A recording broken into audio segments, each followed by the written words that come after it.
People, what up? What's good? As y'all can see, it's balance update day, balance patch day, where we do what? We look at the changes and we talk about them. This one gonna be short, y'all, because as y'all can see, it's only gonna be 4 cards today.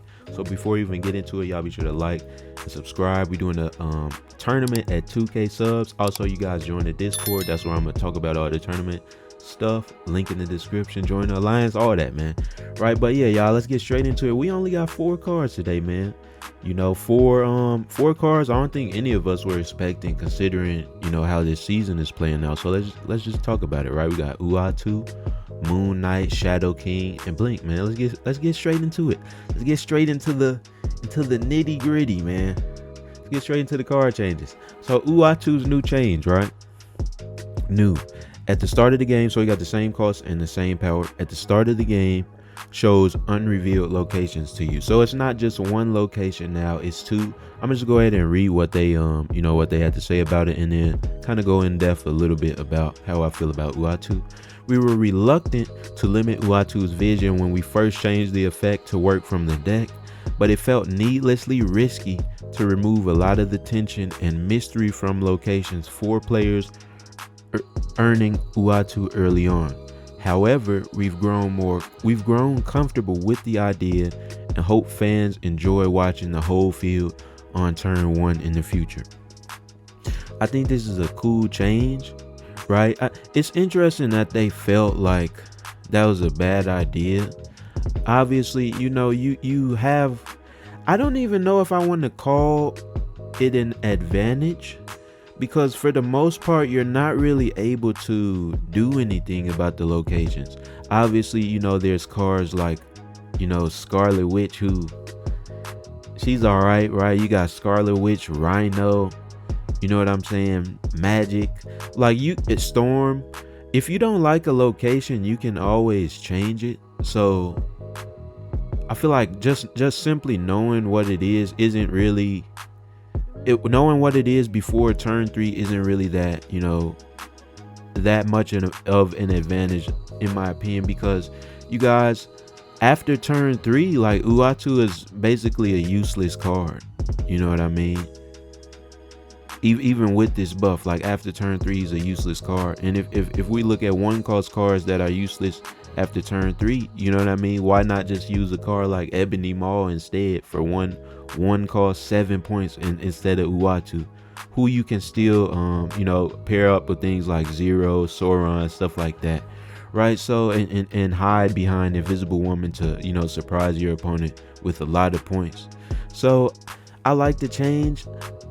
Like I said, you guys, unfortunately I don't really think it means anything, you know what I mean, because sure, it makes cards like Scarlet Witch a little bit better before turn 3, right? But do you really want to sub Uatu into any of your decks and take one of your your dedicated cards out just to understand what the locations are, and sacrifice the ability to potentially stop what your opponent is doing, or use your own cards to work towards a combo that you're trying to pull off during the match?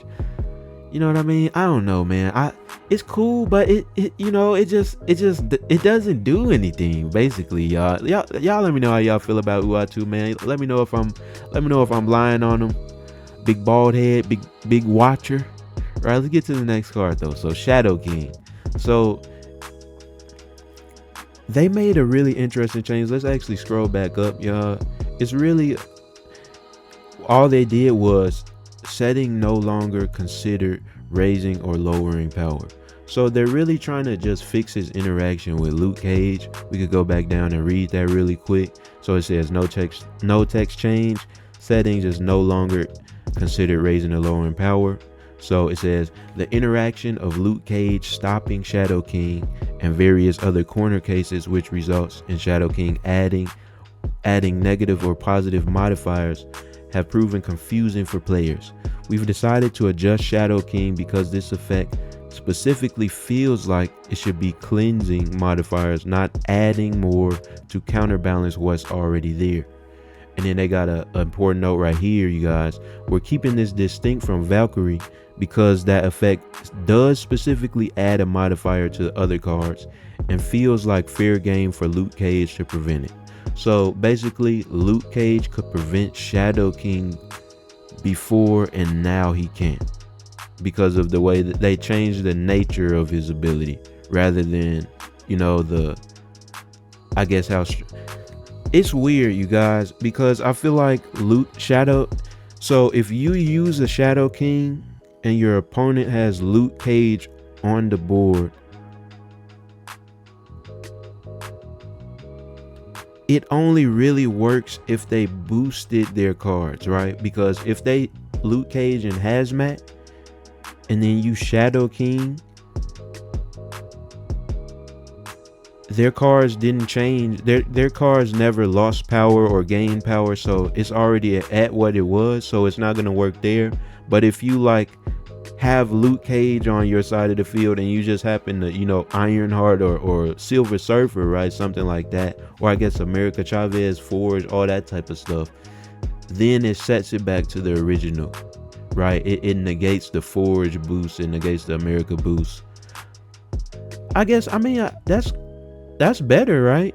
I just feel like it's such a, it's such a specific scenario, right? And honestly, I feel like you're probably better off, just trying to get rid of their Luke Cage, because honestly, if your opponent's gonna play Luke Cage, they're looking to play cards like Hazmat and Typhoid Mary. You know what I mean? It's not necessarily that they're trying to Luke Cage and boost, right? So I feel like it's better for those really specific scenarios. I guess for an example, I used that Wong deck yesterday. It happens to have Luke Cage, Ironheart, Hazmat, and White Tiger, right? So it would be effective against that, but like everything else, it doesn't really do anything, you guys. These are non-changes basically. I'm trying to like understand them and justify them, but it's nothing, bro. It's nothing. Y'all let me know what y'all think. But this is a change, right? You know what? Let's hit Shadow King last, because let's talk about Blink. Another non-change, man. On reveal, swap the last card you played with a card that costs more from your deck. Let's read. We've made 2 changes to Blink. The first is functional. We've adjusted the ability to check the cards in your deck based on what they currently cost, not their original cost. This means that she'll see cards the same way that Jane Foster sees them. It's not an inconsistency that came up much in gameplay, but it didn't make sense that Jane and Blink could both grab a negative Iron Man that's 0/5. Yeah, that makes sense. However, like all cards do, Blink will still care about the original cost. So they fixed Blink. That's all they did. They really fixed Blink. You can't like cheese out a negative Iron Man, a negative Mystique, a negative like Null or something. Another like, are you even using Blink on the, I guess maybe. I don't really use negative. Y'all let me know if y'all using Blink on the negative deck. This change, like it seems like a lot of these changes are really just bug fixes, but this one actually matters, you guys, and we're gonna end off on this one. Actually, no, I got one more thing to talk about after we talk about Moon Knight. So Moon Knight's new ability is now discard a card with an even cost from each player's hand. You guys, this is much better. Just simply controlling the discard effect, just makes the discard cards a lot better. So now all they got to do is hit Swordmaster, make him do like the odd cards, and then everybody has like a controlled ability, right? So this is good because now you're going to be able to reliably hit your Apocalypse, your Proxima Midnight, your Wolverine if you want to run him on your discard deck, your Swarms, that type of stuff.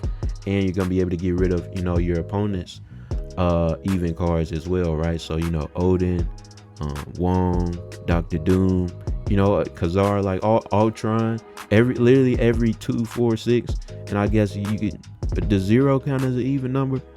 Let's skip past that. Let's read what they got to say. Moon Knight's a great character, but has struggled to find a good home even when this card is popular. We've kept improved Moon Knight on the whiteboard for a while, and today we're crossing that off. We did debate redesigning the card, but we also heard your feedback. When we do that in a way that fundamentally changes the card for fans it already has, as we did with Adam Warlock. This tweak aims to make the card more suitable for pairing with Stature. I forgot to talk about her. One of the most popular ways to play Moon Knight already, as well as Swarm and Apocalypse. It may also make Moon Knight a useful threat against decks that rely on single 6-cost threats like Red Hawk.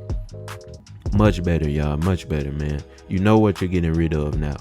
And so, you guys, this was a very, very quick patch, very short patch. How do I feel about it? It seems like it's a lot of bug fixes, you guys. But if I pull up my game right now and I turn on my game, I'm not even going to be able to see my decks, right? I'm not even going to be able to see my card backs. You know what I'm saying? So those bugs been in the game for months, and we still dealing with that.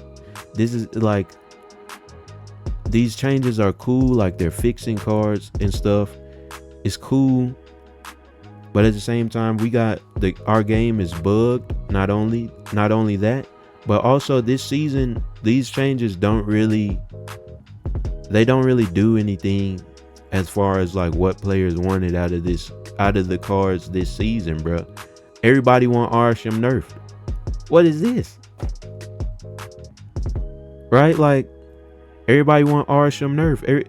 Like where are all the...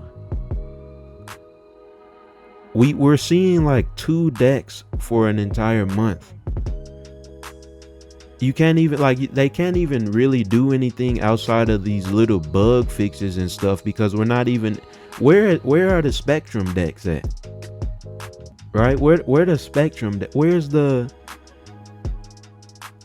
You know what I'm saying? Like, where the Silver Surfers at, y'all? Like all I'm seeing is Arishem and Darkhawk. So, until they really actually listen to the players, actually prioritize what because here's the thing, you guys. The Deadpool's Diner event sucked the first day it came out. They fixed it instantly. So we know that the developers have the ability to make changes quickly and improve the game quickly. What's this? I don't know, y'all. That's just how I feel about it. I don't want to keep y'all here much longer, but I appreciate you guys for watching. As always, y'all be sure to like, comment, and subscribe. We're on the road to 2K subs, and I'll see y'all next time. Yeah.